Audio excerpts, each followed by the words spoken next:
بسم الله الرحمن الرحيم فإذا نفخ في الصور فلا انصاب بينهم يومئذ ولا يتساءلون. سورہ مومنون کی آیت نمبر 101 سے لے کے سورہ مومنون کے آخر تک کا مضمون ہے. قیامت کا تذکرہ اللہ رب العزت نے قرآن مجید میں ایک تیسرے مضمون کی حیثیت سے کیا ہے. یعنی قرآن مجید کے اندر اللہ رب العزت نے خاص طور پر ہر موقع پر قیامت کا تذکرہ کیا ہے اور خاص طور پہ مسلمانوں کو قیامت سے ڈرایا ہے، اور یہ بہت تفصیلی مضمون ہے. اللہ رب العزت نے قرآن مجید میں کبھی کوئی حصہ کبھی کوئی حصہ کبھی کوئی حصہ بیان فرمایا ہے، جس کا خلاصہ یہ ہے کہ انسان کو اگر فکر آخرت پیدا ہو جائے تو یہ ہر مرض کی دوا ہے. ہر مرض کی، یعنی جرائم کی دنیا ہو یا کفر سے مقابلہ ہو، رزق حلال ہو یا کوئی کام ہو، ہر چیز کا علاج اللہ رب العزت نے فکر آخرت کو رکھا ہے. چنانچہ کتنے بھی مضبوط قوانین بنا لیے جائیں، لیکن اگر فکر آخرت نہیں ہے تو انسان کا مزاج تبدیل نہیں ہو سکتا. کتنی بھی لالچ دے دی جائے، لیکن اگر فکر آخرت نہیں ہے تو انسان کی زندگی میں بدلاؤ نہیں آ سکتا. کتنا بھی ڈرا دیا جائے، جیل سے، کال کوٹڑی سے، قحط سے، کھانے پینے کی کمی سے، اولاد کے چھن جانے سے، مر جانے سے، کتنا بھی ڈرا دیا جائے، لیکن اگر فکر آخرت نہیں ہے تو انسان کے معاملات درست نہیں ہو سکتے، ناممکن ہے. بہت تفصیلات ہیں، ہم ان میں نہیں جاتے. صرف آج ان آیات کا ترجمہ اور مفہوم میں ذکر کروں گا تاکہ بات سمجھ میں آ جائے. اللہ رب العزت نے پیچھے ایمان والوں اور کفر والوں کا ذکر کیا، پھر کفر والوں کی توبیخ یعنی ان کی برائی بیان فرمائی آیت نمبر 100 تک. آیت نمبر 101 سے ہی مضمون کہ فَإِذَا نُفِخَ فِي الصُّورِ، جب سور میں پھونکا جائے گا، فَلَا أَنصَابَ بَيْنَهُمْ يَوْمَئِذٍ، اس دن آپس میں کوئی رشتہ داری نہیں رہے گی. جب سور پھونک دیا جائے گا تو نہ ماں بیٹے کو پہچانے گی، نہ بیٹا ماں کو پہچانے گا. کوئی کی فلا انصاب بینہم، کوئی نسب نہیں رہے گا. ولا یتساءلون، چلو نسب نہ رہنا تو ایک رشتہ داری کی بات ہے، ایک دوسرے سے پوچھنا بھی بھول جائیں گے کہ اس سے پوچھ سکتا ہوں یا نہیں پوچھ سکتا. یہ بھی انسان بھول جائے گا کہ اس سے بات کیا کرنی ہے. یعنی ایسی وحشت ہوگی. چنانچہ اس موقع پر فمن ثقلت موازینہ، کہ جس کے نام اعمال کا پلڑا بھاری ہے، بھاری ہو جائے گا، فاولئک هم المفلحون، تو یہ لوگ کامیاب ہوں گے. اللہ ہمیں ایسے اعمال کرنے کی توفیق عطا فرمائے جس سے اعمال کا پلڑا بھاری ہو جائے. دیکھیں، عمل تو بہت لوگ کرتے ہیں، لیکن عمل میں وزن آتا ہے اخلاص سے، اور اخلاص آتا ہے محنت کرنے سے، کوشش کرنے سے، بار بار کرنے سے، بار بار ناکام ہونے کے بعد کوشش کرنے سے، بار بار کامیاب ہونے کے بعد کوشش کرنے سے اخلاص پیدا ہوتا ہے. ایک بار کرنے سے کبھی اخلاص پیدا نہیں ہوتا. چنانچہ اس عمل کو بار بار کیا جائے، عاجزی انکساری کے ساتھ کیا جائے. جس سے نماز پڑھی ہے ایک دن، دوسرے دن بھی پڑھی تہجد، تیسرے دن بھی پڑھی تہجد، چوتھے دن بھی پڑھی، پانچویں دن بھی پڑھی، تو 10-15 دن تک تو انسان کو یہ الزام رہے گا کہ میں تہجد پڑھتا ہوں. پھر جب انسان سے تہجد چھوٹے گی، دل نہیں چاہے گا، آگے نہیں بڑھ سکے گا، تلاوت کر نہیں سکے گا، کرنا چاہتا ہے یا کرنا چاہتا ہی نہیں ہے لیکن پھر بھی زبردستی بیٹھا ہوا ہے، مختلف طرز کی کیفیات آتی ہیں. تب انسان کو سمجھ میں آتا ہے کہ میں کون سا عمل کس دل سے کر رہا ہوں. تو عمل میں وزن آتا ہے اخلاص کی بدولت. جتنا مخلص ہو کے انسان کام کرتا ہے اتنا ہی عمل میں وزن ہوتا ہے. چنانچہ اللہ رب العزت سے بار بار مانگنا چاہیے، اللہ جی مجھے اخلاص کا پتہ ہی نہیں ہے، میں جانتا نہیں ہوں کہ اخلاص ہوتا کیا ہے، لیکن پھر بھی آپ سے مانگتا ہوں کہ اخلاص کیا ہے. کیونکہ اخلاص ایک ایسی چیز ہے کہ انسان کو جتنا ملتا جاتا ہے انسان اتنا ہی اپنے آپ کو نابلد سمجھتا ہے. یہ ایک نشانی ہے اخلاص ملنے کی کہ انسان اپنے آپ کو اتنا ہی کمزور محسوس کرتا ہے جتنا وہ مخلص ہوتا ہے. دیکھیں، ماں اپنے بچے کے لیے کتنا ڈرتی ہے، لیکن باپ اپنے بچے کے لیے زیادہ نہیں ڈرتا، اس لیے کہ ماں کی محبت میں بہت زیادہ نزاکت ہوتی ہے، اس لیے وہ ڈر رہی ہوتی ہے. ایسے ہی اعمال میں خلوص جو ہے وہ اعمال میں نزاکت پیدا کر دیتا ہے. انسان ڈرتا رہتا ہے کہ پتہ نہیں میرے عمل غارت نہ ہو جائے، پتہ نہیں میرے عمل ضائع نہ ہو جائے. اور اگر اس کو عمل کا اجر دنیا میں ملنا شروع ہو جاتا تو ڈرنا شروع ہو جاتا ہے، ہائے کہیں ایسا نہ ہو کہ سارا اجر دنیا میں مل جائے. تو فمن ثقلت موازینہ فاولئک هم المفلحون ومن خفت موازینہ، جس کا پلڑا ہلکا ہے، فاولئک الذین خسروا انفسهم فی جہنم خالدون، یہ لوگ جنہوں نے اپنا نقصان کیا اور جہنم میں ہمیشہ رہیں گے.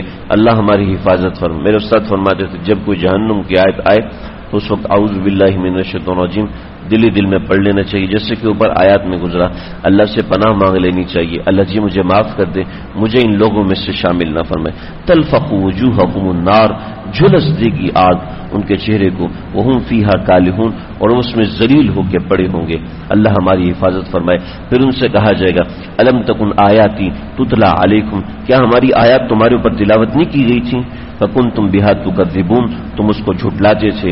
دیکھیں قرآن ہمارے اوپر پڑھا جاتا ہے، لیکن ہمارا رویہ قرآن سے کیا ہوتا ہے میں اور آپ بہتر سمجھتے ہیں. کبھی مصروفیت کے بہانے اور کبھی کس بہانے سے ہم قرآن سے دور ہیں، اس کے معانی سے دور ہیں. فکر کی بات ہے. قالوا ربنا، تو وہ کہیں گے اے ہمارے پروردگار، غلبت علینا شقوتنا، ہماری بدبختی ہمارے اوپر غالب آ گئی. وکنا قوما ضالین، اور ہم گمراہ قوم بن گئے. ربنا، اے ہمارے پروردگار، بس اخرجنا منا، ہمیں بس ایک دفعہ نکال دے. فإن عدنا، اگر ہم دوبارہ کریں، فإنا ظالمون، تو پھر ہم ظالموں میں سے ہوں گے. قال اخسؤوا فیہا، اللہ کہیں گے بڑے روز ذلیل ہو گئے. ولا تکلمونی تھا آخر میں آنے کی وجہ سے ولا تکلمون پڑھتے ہیں کہ مجھ سے بات نہ کرنا. روایتوں میں آتا ہے، بزرگوں نے لکھا ہے کہ جہنمیوں پر آگ کا عذاب کم ہوگا، لیکن یہ عذاب زیادہ ہوگا کہ اللہ ان سے بات نہیں فرمائیں گے. یا اللہ کا بات نہ کرنا یہ اس سے زیادہ خطرناک چیز ہوگی. جیسے بچہ ہے، بچے کو امی روٹی نہیں دیتی تو بچہ روتا ہے، پریشان ہوتا ہے. امی بات نہیں کرتی تو بچے کو کوئی پرواہ نہیں، جائے امی بات نہیں کرتی نہ کرے. لیکن بڑا ہے، اس سے جب ماں ناراض ہوتی کہتا ہے بیٹا کھا لے روٹی، مجھ سے بات نہیں کرنا. تو بڑے جس کو سمجھ ہوتی ہے وہ کہتے ہیں امی یہ نہ کرو، روٹی نہیں دینی نہ دو، لیکن آپ مجھ سے ناراض نہیں ہو، مجھ سے بات کرنا مت چھوڑے. تو اللہ کہ ولا تکلمون، اس وقت انسان کو 100% عقل آ چکی ہوگی، وہ سمجھ چکا ہوگا. ابھی ہماری عقل ہے چند فیصد، ہماری عقل چند فیصد کام کرتی ہے، 2-3%، 4%، 5% کام کرتی ہے. اس وقت انسان کو 100% عقل آ چکی ہوگی. اس کا دماغ، ابھی انسان کا دماغ 95 سے زیادہ فیصد سویا ہوا ہے. اس وقت انسان کا دماغ 100% جاگ رہا ہوگا. لہذا خوشی بھی مکمل طریقے سے ہوگی اور تکلیف بھی مکمل طریقے سے ہوگی. یا انسان کو خوشی ہوتی ہے، اس کی خوشی تھوڑی دیر میں ڈم ہو جاتی ہے، کم ہو جاتی ہے یا ختم ہو جاتی ہے، کہ انسان کو زیادہ خوشی محسوس نہیں ہوتی ایک ہی نعمت کو بار بار حاصل کرنے سے. وہاں جو خوشی ہوگی وہ 100% ہوگی. یہاں خوشی بھی ادھوری ہے، یہاں غم بھی ادھورا ہے. انہ کان فریق من عبادی، کہ میرے کچھ لوگ تھے، یقولون، جو کہتے تھے ربنا آمنا، اے ہمارے پروردگار ہم آپ پر ایمان لائے، فاغفر لنا، ہمیں معاف کیجئے، وارحمنا، ہم پر رحم کیجئے، وانت خیر الراحمین، اور آپ بہترین سب سے بڑھ کر رحم کرنے والے ہیں. لیکن تم کیا کرتے تھے؟ فاتخذتموہم سخریہ، تم لوگ ان ایمان والوں کا مذاق اڑاتے تھے، تم لوگ ایمانداروں کا مذاق اڑاتے تھے، تم حلال کمانے والوں کا مذاق اڑاتے تھے، تم گناہوں سے بچنے والوں کا مذاق اڑاتے تھے. یہ تو مولوی لوگ ہیں، ان کو چھوڑو یار، ان کو دنیا کا کیا پتہ ہے، ان کو دنیا کا کیا پتہ، بس یہ جائیں اور یہ جانے، رمضان جانے، ہمیں کیا ضرورت ہے اتنی اپنے آپ کو تگودو میں ڈالنے کی. اللہ کہتے ہیں حتی انسوکم ذکری، یہاں تک کہ تم کو میری یاد بھلا دی گئی. اللہ نے اپنی یاد تم کو بھلا دی. ہم روز مرہ اپنے دائیں بائیں دفتروں کے اندر اور اپنے معاشرے کے اندر اس طرح کے لوگ دیکھتے ہیں کہ زمانہ ہو جاتا ہے مسجد میں آئے ہوئے، زمانہ ہو جاتا ہے دین کی کسی مجلس میں شرکت کیے ہوئے، زمانہ ہو جاتا ہے قرآن کو پڑھے ہوئے. وَكُنْتُم مِّنْهُمْ تَضْحَكُونَ، تم ان کا مذاق اڑاتے تھے. تو انی جزیتہم اليوم بما صبروا، ان لوگوں کو تو جو صبر کیا ہے اس کی میں نے جزا دی ہے. انہم هم الفائزون، اور یہی لوگ کامیاب ہیں جو کہ اللہ کو اپنا پروردگار مانتے تھے. اللہ ہمیں اس میں شامل فرمائے.